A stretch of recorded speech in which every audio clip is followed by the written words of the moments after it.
This is Hour of Light with Ose St. Echo, and today we are dealing on a better way to do alms. Praise God. There's a question I want to ask, Pastor.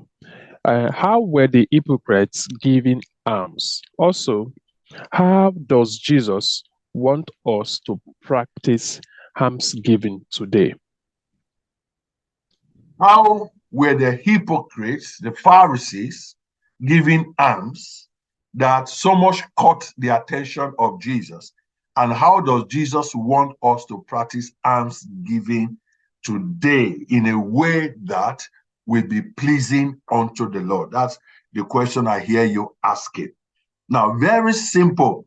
You see, the hypocrites were giving too much publicity about what they were doing to help the poor.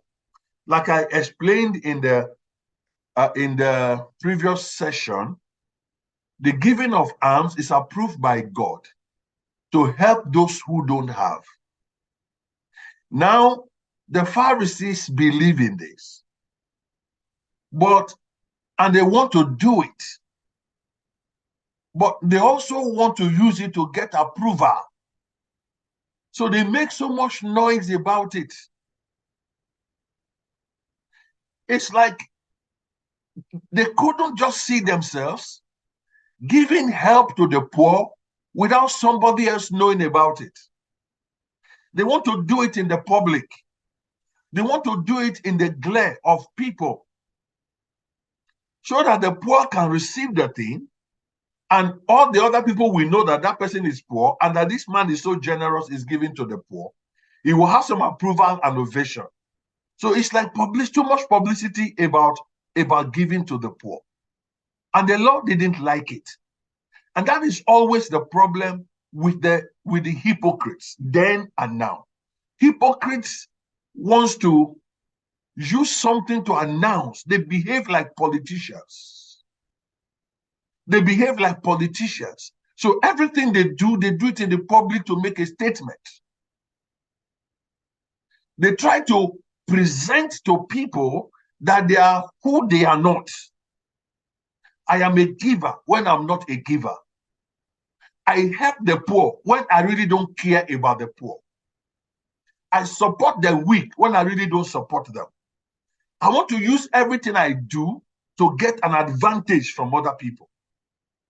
So this was what the Pharisees were doing. Everything spiritual was political to them. And the Lord didn't like that at all. So, and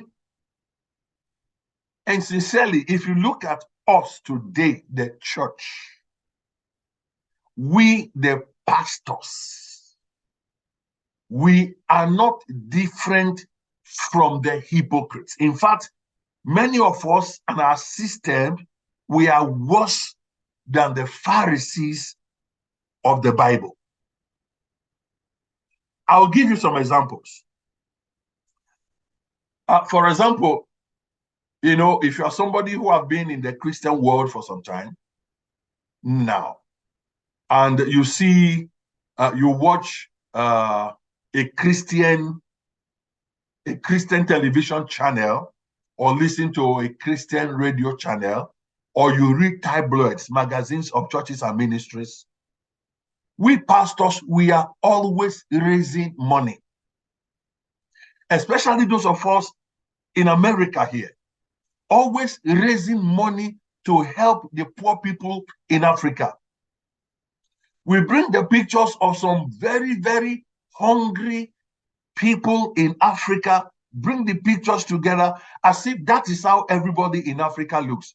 Put the pictures together and we'll keep putting this thing on television. These people are hungry. We want to give them something, donate money to us. And then some people from the ministry goes to the place, and then we see them sit down giving these poor people food. Then they take the whole picture. You bring the picture to America. You are exposing these people that they are very, very hungry. Now, and the giving, the charity laws in America allows that you are allowed, for example, I know about America here, you are allowed to use about 80% of the money you collect to help the poor on your overhead and spend only about 15% on the real problem. So, for example, if I were to raise $100 to help some poor people in Africa, the law allows me to use $85 on the overhead, on myself, my staff, my office, and the things we do, and end up only spending $15 on the people for whom I raise the money. So in that case, even though we are taking those pictures and we are telling the whole world that we are giving to Africa, we are actually stealing. We are actually using the poor to enrich ourselves. That is what a lot of churches do. So when you see us raising money, we are not, most of the time, we're not raising money because we care about the people, but we are raising money because it is another way of us getting rich. Because the people may not want to give to us directly, but if we can make them to give to us because of the poor, we can take from it to maintain our office and give only about 15% out. It's been on forever since the days of the Pharisees. It's being practiced today. It's being practiced today. So that is hypocrisy. Hypocrisy is a lying, is falsehood living, giving people a wrong picture of what you are really doing. That is hypocrisy. You are telling the world that, oh, I went to Zambia, I went to Uganda, and I saw these poor people, and I took care of them. We spent so much money to give to them. And people say, wow, this man of God, this woman of God is doing so much for the people, not knowing that you are actually using those people to enrich yourself. That is hypocrisy. And why does it even have to be put on the television? Because you want everybody to know that that is what you are doing.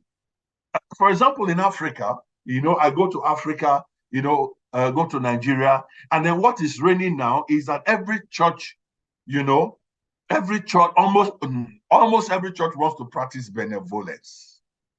We want to give to the poor. And yet in our local church, in our local churches, there are poor people. There are many of our members that don't have jobs. Many of our members can't feed themselves. Many of our members, their children cannot even go to school. We ignore them. We don't take care of them. And then, like in Lagos, we now raise money. We call the press. We carry the food to inner city, places like Ojuelegba, in the inner city. We take the food there, and then we are giving to the beggars on the street, and then we are taking pictures, we are covering the video, we put it on air, trying to tell the whole people, hey, this is our church, we are so generous, we care for the poor. And that is hypocrisy. God doesn't like it.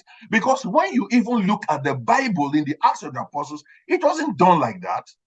We don't have to do that because God did not even command us to go feed the poor outside. He didn't command. If you look at the way they did it in the Bible, they did something like charity begins from home. For example, the church in Jerusalem, when the church first started, what the Bible said was that there was none among them that lacked. There was a lot of giving. People sold their lands, they sold their houses, they sold their things, they brought the money to the church to give to the poor amongst them. So it allowed other people to come. It was a communal living that the people inside were taken care of. But now it's the opposite. We want to take care of people outside when the people inside are not fed. And that is the hypocritical side of it. There's no mandate from God for us to ignore inside and take care of outside. Every time we see people doing things outside, that is not their nature. They are only trying to make noise and to let people know that we are kind, we are good. No, that is not how it is done. When the Queen of Sheba came to Jerusalem to visit Solomon, what made her to conclude that Solomon was a great guy was by looking at the people that served Solomon. Not the people who were not Israelites, but people that were the people in his kingdom, his gate men, his shoemakers, his military people, all the people, around. Everybody felt okay. They were satisfied. They were looking good. So how can we ignore the poor amongst us who want to do it? That is hypocrisy. That is what the Lord is asking us not to do. But that's exactly what we are doing today. Here in America, we see a lot of churches, they announce it, or we are going to the inner city, because in every city there is the inner city. That is where you have the underbridge or in occupiers, people who don't have houses, people who are in drugs, all kind of things like that. Now you see people who just carry food, we carry things, we carry music, we go to preach to them, we are giving them things, especially among the Black community. You see, white pastors, they go to inner city and they say they're taking care of Black poor people. And that is just simple hypocrisy. Why do I consider that? Because you are the same people. For example, if the government comes and the government says, okay, we want to build houses to accommodate these people who are on the streets, who you are going to feed, you vote against it and say that the government is doing an overreach. You are wasting money on the poor. But you just went there last week to go give them food, to tell the whole world that you care about them. Many of them are sick. And the government says, okay, let us give them health care. Let's be able to take care of them. They are poor, they don't have anything. Let's have programs whereby they can go to the hospital and be cared for. You, the same people who want to give them food, who took doctors among you to treat them and put them on TV, that is what you are doing. You don't want the government to do that. What does that mean? It means that you really don't care. What you did was just a way of promoting your ministry so that you can get richer. That is what we do today, and that is what Jesus did not like at all. How can you want to take doctors from among you to go take care of the poor people on the street, and the government wants to help them to get well so that we don't need those doctors? You are against it. That's hypocrisy. How can the government wants to support the poor, and then you blame them, and you preach on someone that the reason why the poor are poor is because they are lazy? Yes, we know, but God says to take care of them. So a lot of things happened then to the Pharisees. They are still happening amongst us today. And Jesus does not like it at all. Jesus does not like it at all. In fact, there is no reward for us. That's what Jesus said. He said, if what you do to the poor is just a way of promoting yourself, he said there's no reward for you on earth or in heaven. You only have reward on earth. The reward you have on earth is your vision, the clapping, the approval, the more people that come to you because they think you are a good person. That is your reward. But when it comes to God, nothing. So the truth is that many of us churches and pastors today who are doing all this generosity outside, we really don't have God's blessing. Everything we get from it is just what we can get here because our hearts are not right with God. So this was what was happening then. And Jesus thought he had to speak about it, to tell them. He wasn't really talking to the Pharisees. He was talking to us, that he doesn't want us to live our lives like the Pharisees. We shouldn't be hypocritical. We should do things for the poor from our hearts. We should not use the poor to enrich ourselves. We should give to the poor sincerely from our heart. And when we give to them, we should do it in a way that they will still have respect. Don't denigrate the poor because you want to give to them. If it were possible, give to them in the private. Let them still be able to maintain their respect. But the way we do it today is like, oh, everybody here is poor, we are taking care of them. And Jesus Christ doesn't like that. Praise God.